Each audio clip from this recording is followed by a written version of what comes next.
அகிலம் நியூஸ் நேயர்களுக்கு வணக்கம். இன்றைய நாளுக்கான மதிய நேர பிரதான செய்திகள்.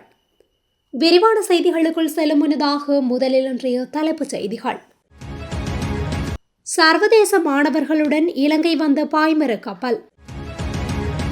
சாரதி கட்டுப்பாட்டை இழந்ததில் ஒரே நேரத்தில் பல வாகனங்கள் மோதல்.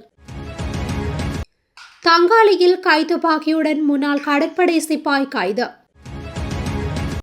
யுத்தம் நிறைவடைந்தாலும் இலங்கையர்களுக்கு தொடர்ந்து காத்திருக்கும் சிக்கல். மஹிந்த ராஜபக்ஷவின் 8 வங்கிக் கணக்குகளில் பல கோடி ரூபாய் பணம்.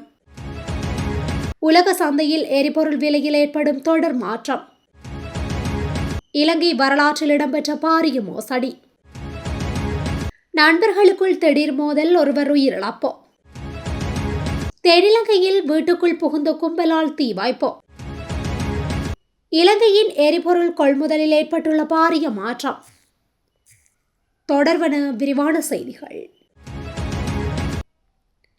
இந்தோனேசிய கடற்படைக்கு சொந்தமான KRI பிமா SUZI 945 எனும் பாய்மர கப்பல் நல்லெண்ண விஜயம் ஒன்றை மேற்கொண்டு இன்று நாட்டை வந்தடைந்துள்ளது. ஏசியன் பிளஸ் கேடெட் செயில் 2026 திட்டத்தின் கீழ் இந்தோனேசிய கடற்படையின் மாணவ அதிகாரிகள் உட்பட 26 வெளிநாடுகளைச் சேர்ந்த மாணவ அதிகாரிகளுடன் இக்கப்பல் வருகை தந்துள்ளமை குறிப்பிடத்தக்கது. கொழும்பு துறைமுகத்தை வந்தடைந்த இந்த கப்பலை இலங்கை கடற்படையினர் கடற்படை மரபுகளுக்கு அமைய உற்சாகமாக வரவேற்றனர். ஷெயில் ஷிப் வகையை சேர்ந்த இந்த கப்பலின் கட்டளை அதிகாரியாக கமாண்டர் சுஹெங் ஹரியாண்டோ செயற்படுகின்றார். இந்த கப்பல் இலங்கையில் தங்கியிருக்கும் காலப்பகுதியில் இலங்கை கடற்படையின் பயிற்சி அதிகாரிகள் உள்ளிட்ட கடற்படையினர் இந்த கப்பலை பார்வையிட உள்ளனர். அத்துடன் இரு நாடுகளின் கடற்படைகளுக்கு இடையிலான நல்லுறவை மேம்படுத்தும் நோக்கில் ஏற்பாடு செய்யப்பட்டுள்ள பல்வேறு நிகழ்ச்சிகளில் கலந்து கொள்ள உள்ளதுடன் நாட்டின் முக்கிய இடங்களை பார்வையிடுவதற்காக பல பகுதிகளுக்கு சுற்றுலா மேற்கொள்ளவும் இந்த குழுவினர் திட்டமிட்டுள்ளனர். ரத்தின்புரி எஹலியகொட நகரில் சாரதியின் கட்டுப்பாட்டை இழந்த காரொன்று ஏனைய வாகனங்களுடன் மோதியதில் பாரிய விபத்து ஏற்பட்டுள்ளது. இன்று இரவு 7 மணியளவில் இடம்பெற்ற இந்த விபத்தின் போது ஒரு மோட்டார் சைக்கிள், 3 முச்சக்கர வண்டிகள் மற்றும் 2 கார்கள் என வரிசையாக ஒன்றுடன் ஒன்று மோதியுள்ளன. இந்த விபத்தில் காயமடைந்த சுமார் 10 பேர் சிகிச்சைக்காக எஹலியகொட வைத்தியசாலையில் அனுமதிக்கப்பட்டுள்ளனர். ஹம்பாந்தோட்டை தங்காளி பகுதியில் சட்டவிரோதமான முறையில் கைத்துப்பாக்கி ஒன்றை உடைமையில் வைத்திருந்த முன்னாள் கடற்படை சிப்பாய் ஒருவரை போலீசார் நேற்று கைது செய்துள்ளனர். தங்காளி பகுதியில் சந்தேகத்திற்கிடமான முறையில் நபரொருவர் நடமாடுகிறார் என்று போலீஸ் விசேட பிரிவினருக்கு கிடைத்த ரகசிய தகவலை அடுத்து முன்னெடுக்கப்பட்ட விசேட சோதனையின் போதே அவர் சிக்கியுள்ளார். இதன்போது அவரிடமிருந்து வெளிநாட்டில் தயாரிக்கப்பட்ட கைத்துப்பாக்கி ஒன்று மீட்கப்பட்டுள்ளது. கைது செய்யப்பட்டவர் முன்னாள் கடற்படை சிப்பாய் என்பது முதற்கட்ட விசாரணைகளில் தெரிய வந்துள்ளது. அவர் எதற்காக இந்த ஆயுதத்தை வைத்திருந்தார், ஏதேனும் குற்ற செயல்களில் ஈடுபட திட்டமிட்டிருந்தாரா அல்லது பாதாள உலக குழுக்களுடன் இவருக்கு தொடர்பு உள்ளதா என்பது குறித்து போலீசார் தீவிர விசாரணைகளை முன்னெடுத்து வருகின்றனர். சந்தேக நபரை நீதிமன்றில் முன்னிலைப்படுத்துவதற்கான நடவடிக்கைகளை போலீசார் மேற்கொண்டு வருகின்றனர். புத்தாண்டு காலத்தில் பாதுகாப்பு பணிகள் பலப்படுத்தப்பட்டுள்ள நிலையில் இவ்வாறான சட்டவிரோத ஆயுத புழக்கத்தை கண்டறிய போலீசார் விசேட தேடுதல் நடவடிக்கைகளை தீவிரப்படுத்தியுள்ளனர். மத்திய கிழக்கு யுத்தம் நிறைவடைந்தாலும் அதன் தாக்கம் இலங்கையில் தொடர்ந்து சில மாதங்கள் வரை நீடிக்கும் என்று அமைச்சர் நலிந்த ஜெயதிச தெரிவித்துள்ளார்.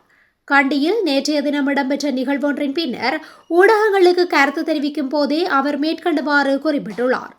தொடர்ந்தும் தெரிவிக்கையில், அரசாங்கம் தற்போது பல சவால்களை எதிர்கொண்டிருந்தாலும் நாட்டை தொடர்ந்து சீராக முன்னேற்றி வருகின்றது. நமது நாட்டின் மிக முக்கியமான கலாசார விழாவை கொண்டாடும் இந்த நேரத்தில் ஒரு நாடாக நாமும் உலகமும் பல சவால்களை எதிர்கொண்டுள்ளோம். ஒருபுறம் மத்திய கிழக்கு பிராந்தியத்தில் நடக்கும் போர், அது முடிவடைந்தாலும் இல்லாவிட்டாலும் இன்னும் சில மாதங்களுக்கு அதன் தாக்கம் இருக்கும். மறுபுறம் நாம் சந்தித்த டிட்வா புயல் போன்ற சவால்களுக்கு மத்தியிலும் நாம் நாட்டை தொடர்ந்து சீராக முன்னேற்றி வருகின்றோம் என குறிப்பிட்டுள்ளார். மஹிந்த ராஜபக்ஷவின் குடும்பத்திற்கு சொந்தமான 8 வங்கிக் கணக்குகளில் 93,000 கோடி ரூபாய் துபாயில் ஒரு வங்கிக் கணக்கில் வைப்பிலிடப்பட்டுள்ளதாக 2015 ஒரு தகவல் வெளியானது. குறித்த தகவலானது நல்லாட்சி அரசாங்கத்தால் உருவாக்கப்பட்ட FCID-யினால் வெளிக்கொணரப்பட்டது. ஆனால் அப்போதைய ஆட்சிக்கால பகுதியில் மஹிந்த அரசியல் பலத்தை பயன்படுத்தி குறித்த சொத்து விபரம் பற்றிய தகவலை சமர்ப்பிக்கவில்லை.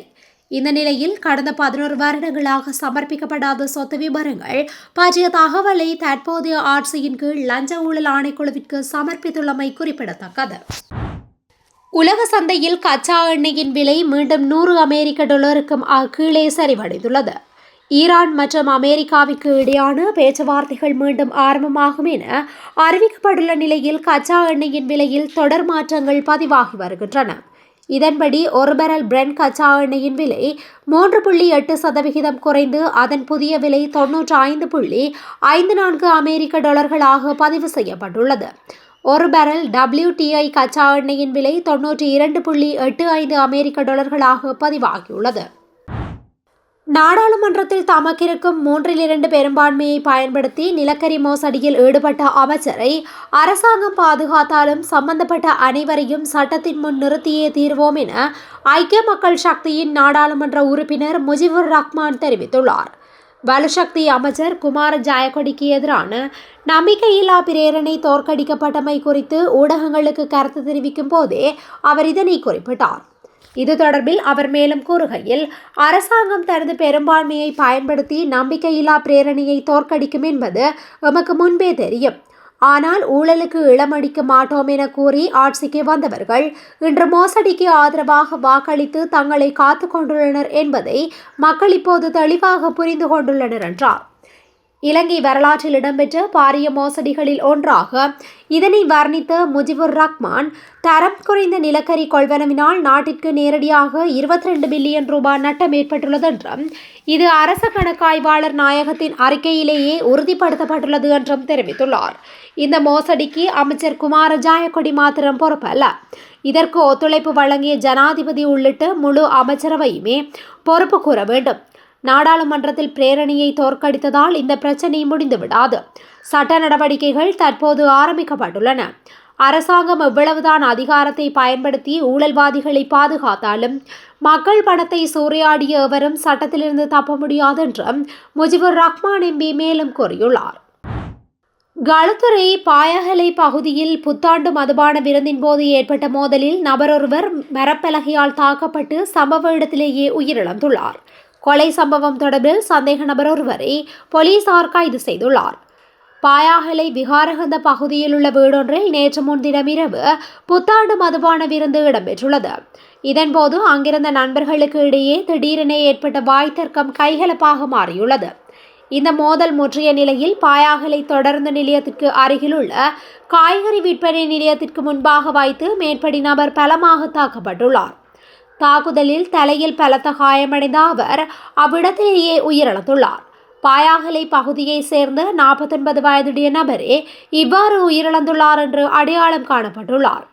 கொலை சம்பவம் தொடர்பில் மேலதிக விசாரணைகளை முன்னெடுத்த பாயாகலை போலீசார் சந்தேக நபர் ஒருவரை கைது செய்துள்ளதுடன் மேலதிக சட்ட நடவடிக்கைகளையும் மேற்கொண்டு வருகின்றனர்.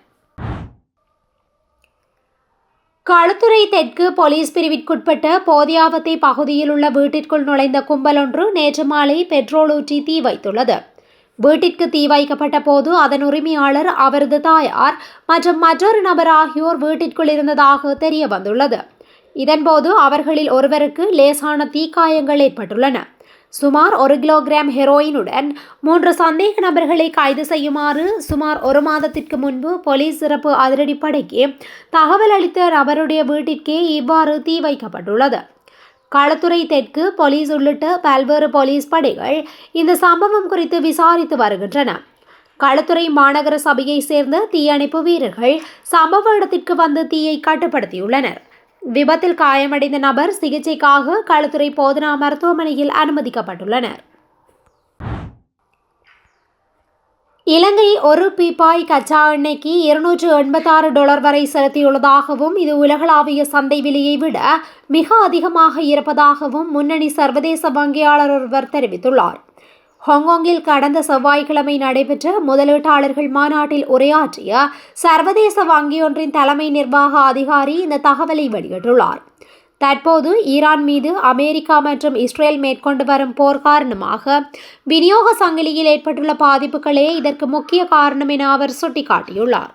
மேற்கத்திய சந்தைகளில் கச்சா எண்ணெய் விலை ஒரு பீப்பாய் $100 முதல் $110 வரை மட்டுமே உள்ளதாக செய்திகள் வந்தாலும் ஆசிய நாடுகளின் நிலை கவலைக்கிடமாக இருப்பதாக அவர் கூறியுள்ளார். சரக்கு கப்பல் போக்குவரத்து பாதிப்பு, காப்பீட்டுத் தொகை பன்மடங்கு உயர்வு மற்றும் எரிபொருள் தட்டுப்பாடு போன்ற காரணங்களால் ஆசிய நாடுகள் இத்தகைய கடுமையான விலை உயர்வினை சந்தித்து வருகின்றன.